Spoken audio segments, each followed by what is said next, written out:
Yes, যদি সুযোগ হয় শেখ হাসিনার পক্ষে করব। এই তো ক্লিয়ারলি বললাম যে যদি সুযোগ হয় তাহলে শেখ হাসিনার পক্ষেই লড়াই করব।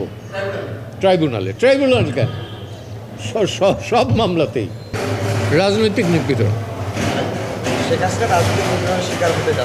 শিকার হচ্ছেন। গণগ্রেপ্তার মামলা হলে পর তো গণমামলা হলে পরে গণগ্রেপ্তার হবে, এবং এর ভিকটিম আমিও ছিলাম, এবং সেটাও বললাম যে আমি ভিকটিম ছিলাম এবং আমি বেইল পেয়েছি। এবং সেখানে অ্যাটর্নি জেনারেলের office, particularly additional attorney general mister Abdul Jabbar Bhuiyan, তিনি কোর্টে দাঁড়াই বলছেন যে আমাদের কোনো আপত্তি নেই, অর্থাৎ সরকারের কোনো আপত্তি নেই আমি বেইল পেলে পর।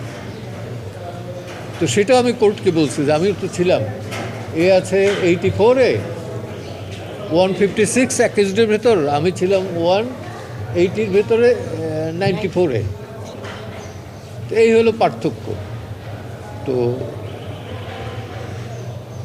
এখনও যে মামলা কমছে আমি দৃশ্যমান আমার কাছে না, মামলা চলছে গণহারে, এবং একই স্ক্রিপ্ট, চক্ষু নষ্ট হয়ে গেছে, পা নষ্ট হয়ে গেছে, অথবা মারা গেছে একজন, গুলি লাগছে একটা, কিন্তু এর পেছনে শতাধিক 200, 300, 500 লোক ইনভলভ।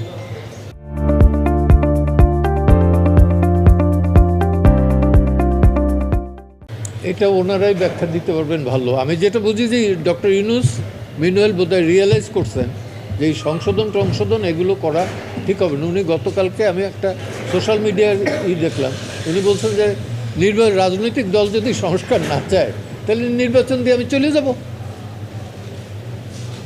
আক্ষেপের সুরে বলুক আর অভিমানের সুরে বলছেন এটা, এবং দিস ইজ দ্য রিয়েলিটি। এই গভর্নমেন্টের প্রাথমিক দায়িত্ব এবং একমাত্র ডিউটি হিসেবে নির্বিঘ্নে লেভেল প্লেয়িং ফিল্ডে একটা নির্বাচন দেয়া এবং গণতান্ত্রিক পদ্ধতিতে সেই সরকারের কাছে ক্ষমতা হস্তান্তর করা, নাথিং এলস। এই সরকারের কোনো দায়িত্ব এবং কি বলবো যে রেসপন্সিবিলিটি নাই, লায়াবিলিটিস আছে অনেক।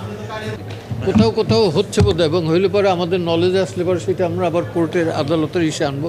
হচ্ছে, কারণ এত গণহারে হচ্ছে যেটা অকল্পনীয়। এবং আমার মনে হয় যে বাংলাদেশ স্বাধীনতা যুদ্ধের পরে এবারই সর্বপ্রথম এই গণহারে মামলা হচ্ছে। এখন এইটা ওনারা বলতে পারেন, কারণ ডেটা আমি বলি নাই।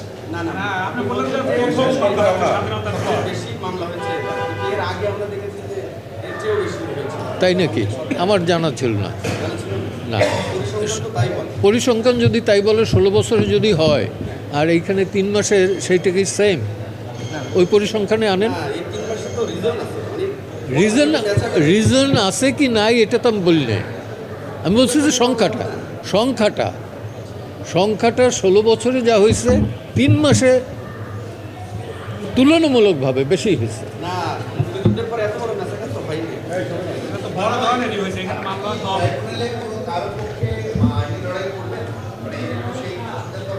ইয়েস, যদি সুযোগ হয় শেখ হাসিনার পক্ষে করব।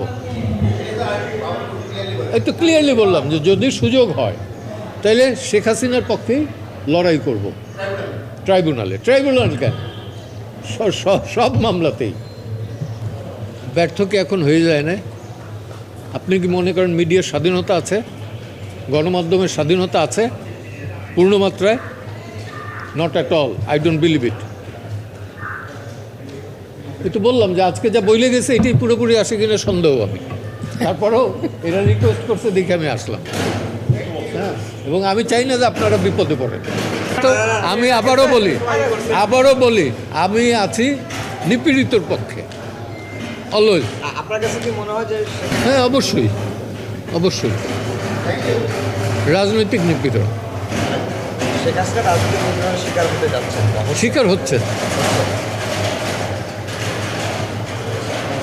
ধন্যবাদ।